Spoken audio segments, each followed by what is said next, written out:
Good morning, Chillie here with Chillie's Cruises for travel and cruise industry news. For today, this is the 20th day of August. Couple quick little business items to discuss this morning. One is this is a travel day for me. I'll be leaving.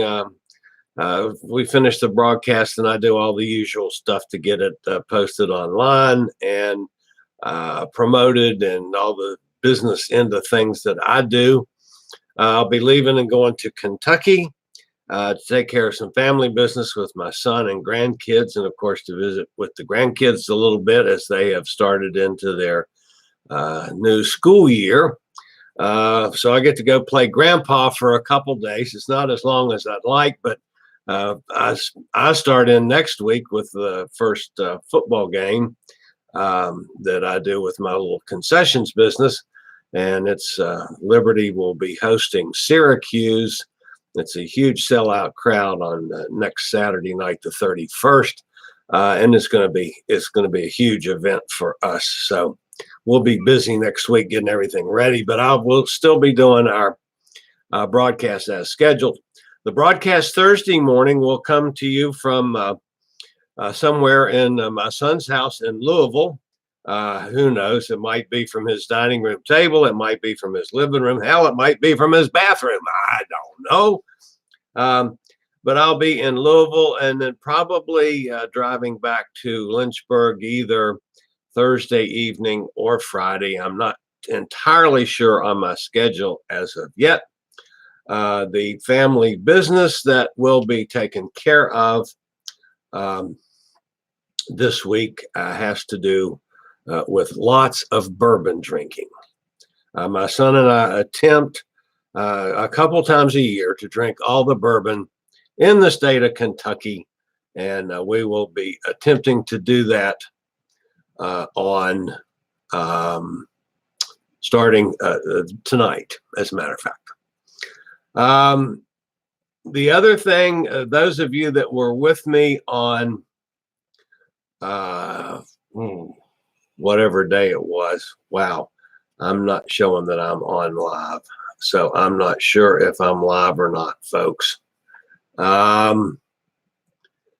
This whole business with losing our Google Hangout is driving me nuts.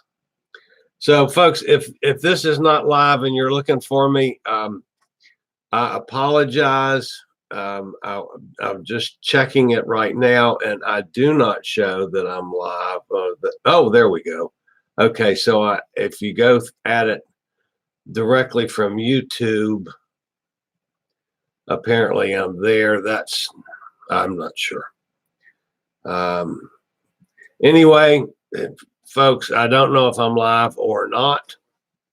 So this will be up as a video, and maybe but my son and I can get this figured out on what to do without the Google Hangout, as I did have that on. Oh, yes, now I can say I just scratched my head on the tablet over here. So I am live now.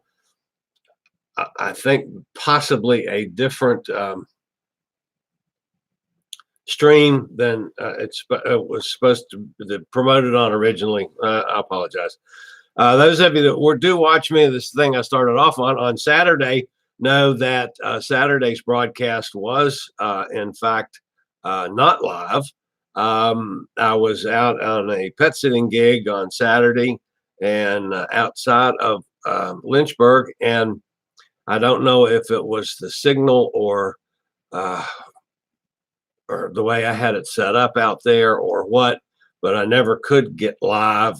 And that was frustrating. So I ended up just making a video and getting it posted. So anyway, who knows? There's all kinds of problems when they did away with the Google Hangout, which is the venue that we all, I say all, I know my friend Bruce used it. I used it. A number of people that do regular live broadcasts were using it. And when that went away, it's become a bit of a challenge on getting live broadcasts up. And then things like sometimes chat works, Sometimes chat doesn't work.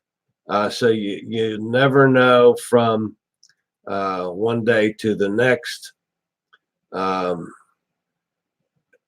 if it's working or not working. Okay, well, let's move on to the news since I've got a busy day ahead and a lot of driving. My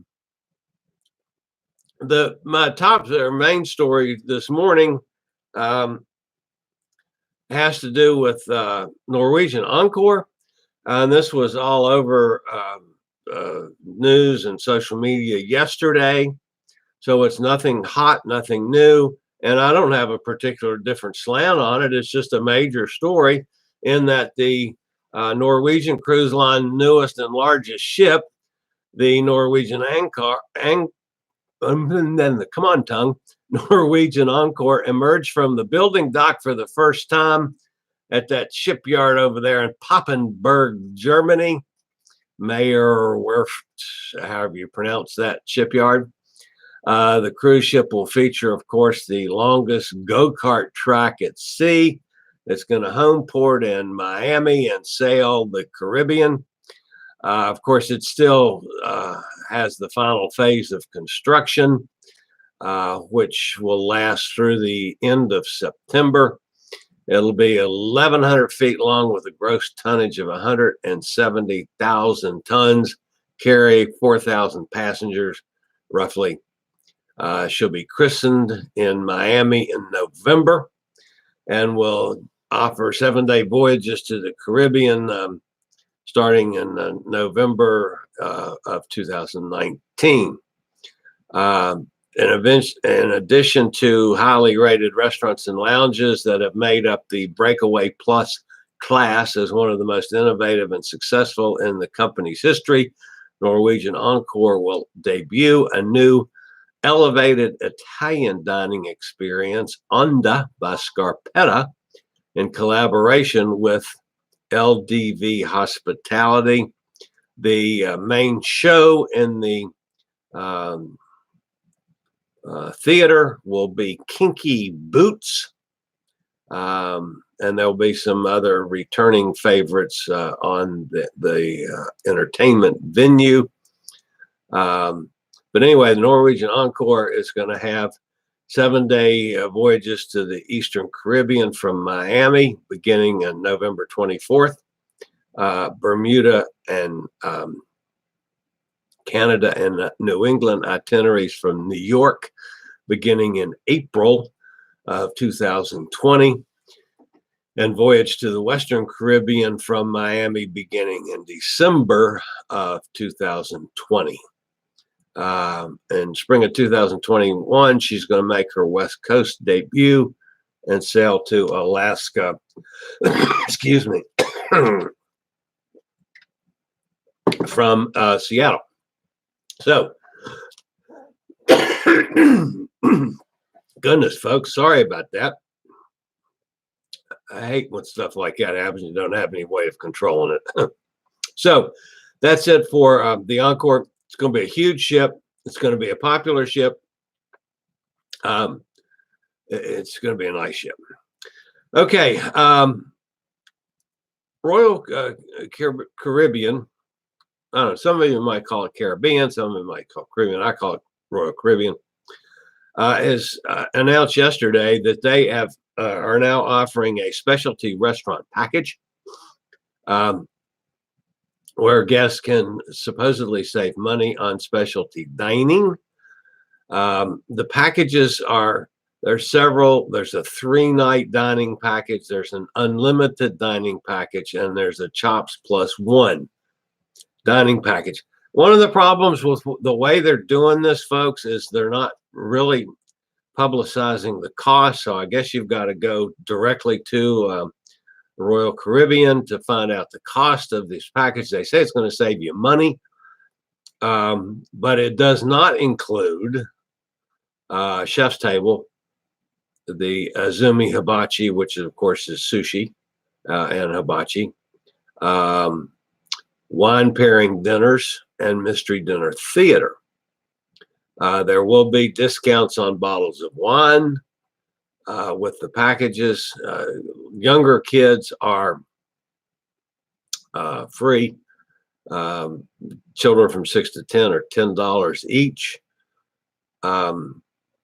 Restaurants with a la carte pricing, you'll have a $35 credit per guest if you have the package.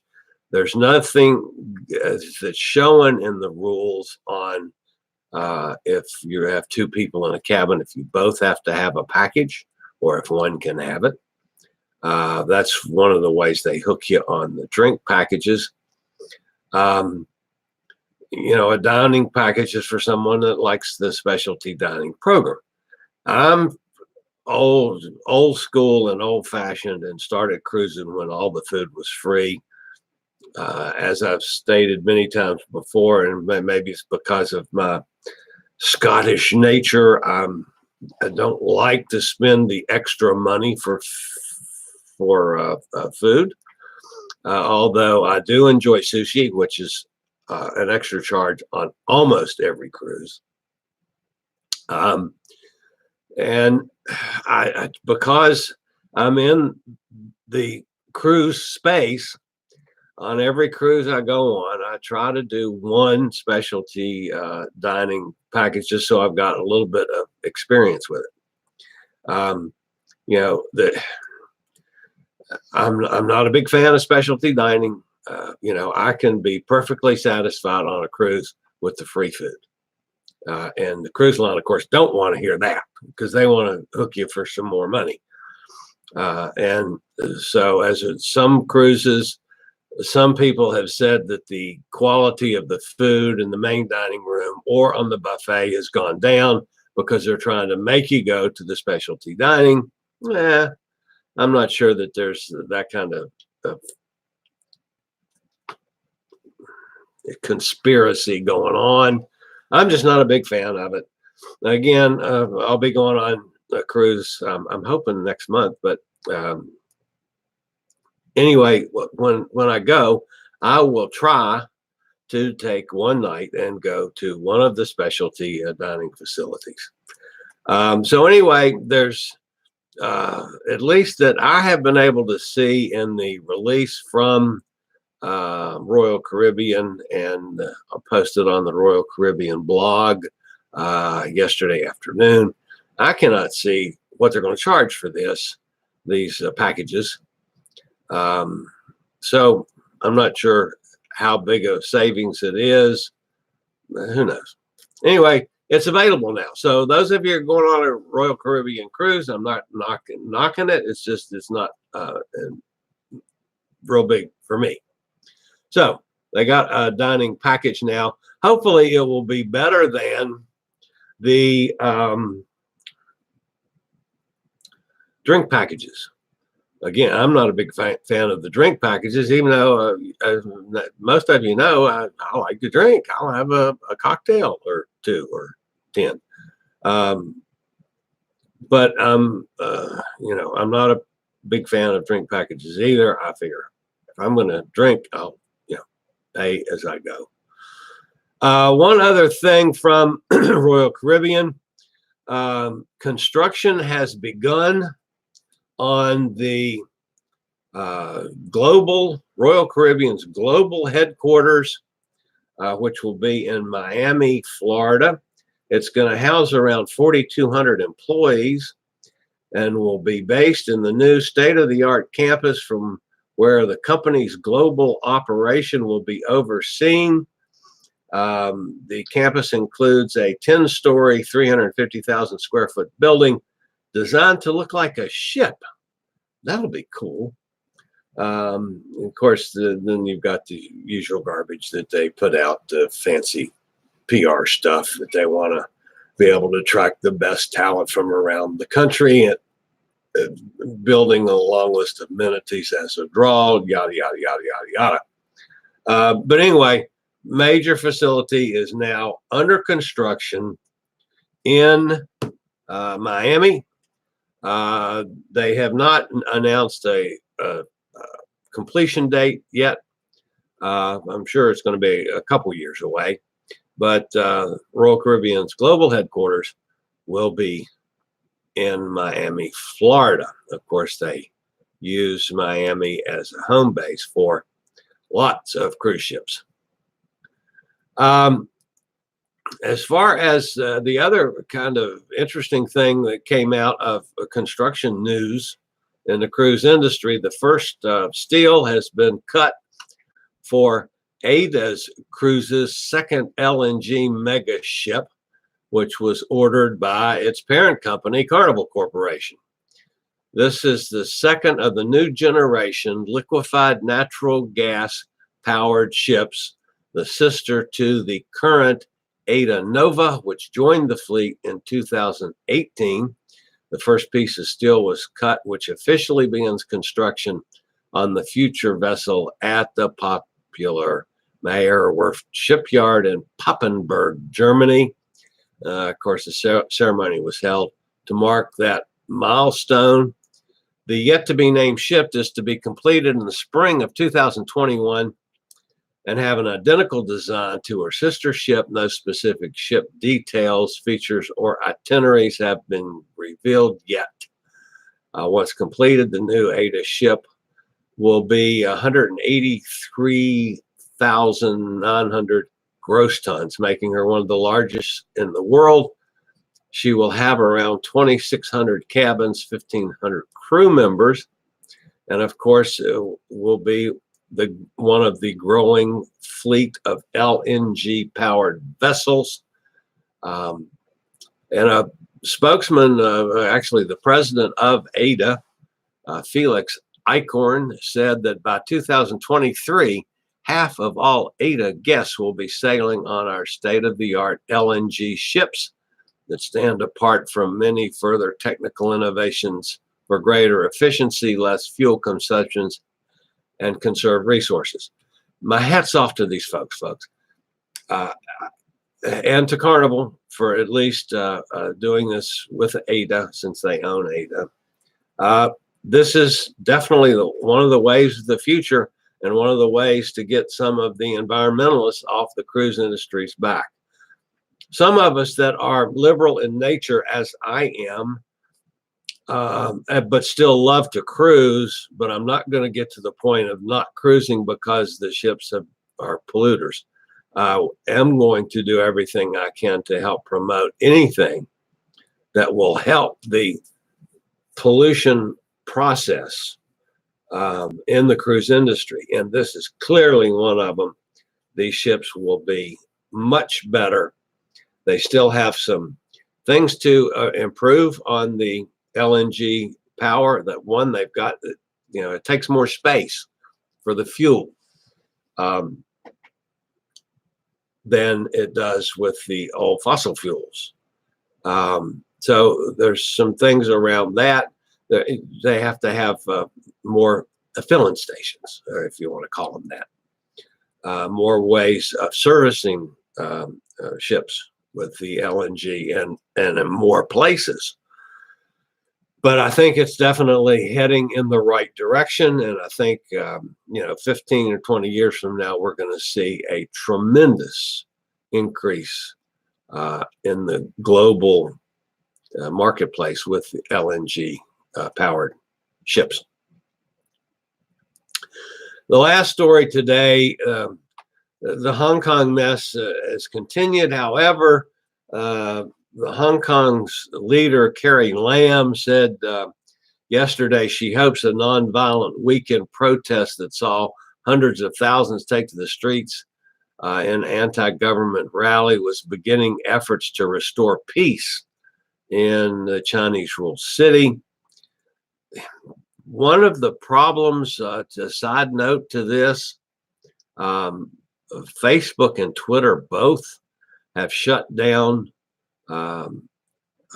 Chinese originated accounts that were processing disinformation and making the protesters appear to be violent thugs, and it was a big mess with that.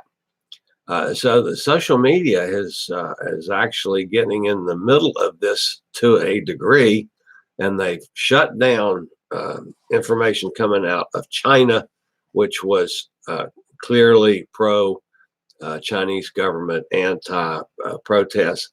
This mess has been going on since June. I'm not sure there's an end to it in sight. I'm not sure what kind of solution can happen.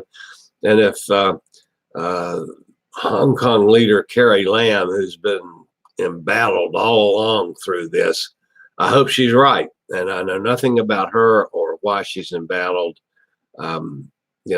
Again, I've admitted this publicly, I probably should have paid more attention to this story than I did, but I was so burnt out from the Puerto Rico, San Juan protests there when this thing really broke that I was just sick and tired of talking about, political protests when I like to talk about cruise ships. So that's it for today. Again, my apologies for those of you looking for me live and may or may not have found me this morning. I'm not entirely sure what, and I'm not sure it's me doing something wrong as much as it is, there's Bonnie's here, so at least I know somebody got on live. So hi, Bonnie. And I have to tell you guys I guess it's a funny story. Shows how I can be dumb as a brick sometimes. I have talked for a long time on shows to Bubba. Bubba has been one of my regular guests. Well, I come to find out Bubba is a dog. So I have been talking to a dog. That's fine. I talk to dogs a lot. I didn't realize I was talking to a dog on the air, as I thought Bubba was Bonnie, Bubba's owner. Bonnie is really the human person that I've been talking to. So when I finally got all that straightened out, so now, folks, instead of me talking to Bubba, unless I'm saying, hi, Bubba, I have a treat, it's Bonnie that I've been talking to. Bonnie is a regular. She's become a great friend on the air. She's a lovely lady and a lover of cruises, and we certainly do appreciate her being with us. So anyway, at least we do know that we did get on the air, and I wasn't sure at first.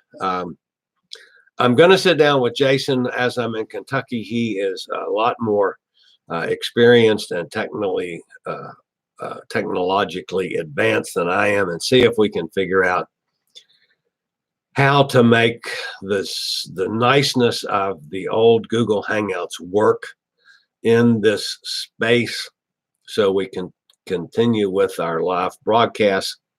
I am going to probably continue doing my live broadcasts at 6 o'clock and getting them online for folks, just because when I do it live at 10, it kind of wrecks half my day.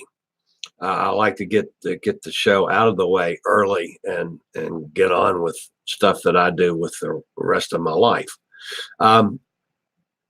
There are a couple of other things I might mention. Since I started this business, I have called this Travel and Cruise Industry News volume number such and such. I'm dropping the volume. It's not a volume. It's not an episode.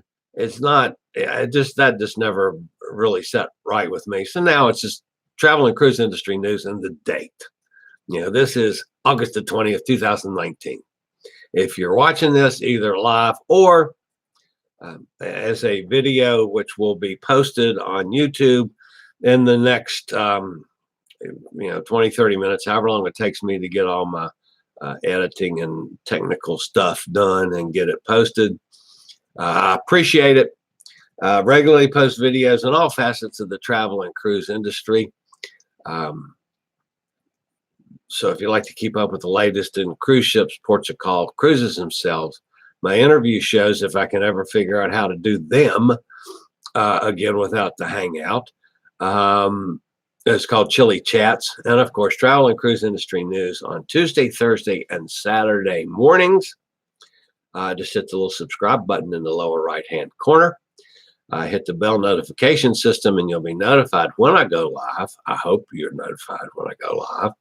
and when I post a new video, which has not been as regularly as I like. I've got a couple literally on the shelf now that I've got to just finish up and get posted, and just haven't had time. So that will be coming here in the next few days. Again, I'll be going to Kentucky later today to visit the son and grandkids and have some good family time for a few days. I'll see you again on Thursday. And as always, appreciate a thumbs up. If you don't like what I'm doing, thumbs down is fine too. But either way, that tells YouTube that you've been here. And so that's it for this morning. Everybody have a wonderful day. I'll see you from Kentucky on Thursday. This is Chillie, the fat travel guide from Chillie's Cruises. Later, y'all.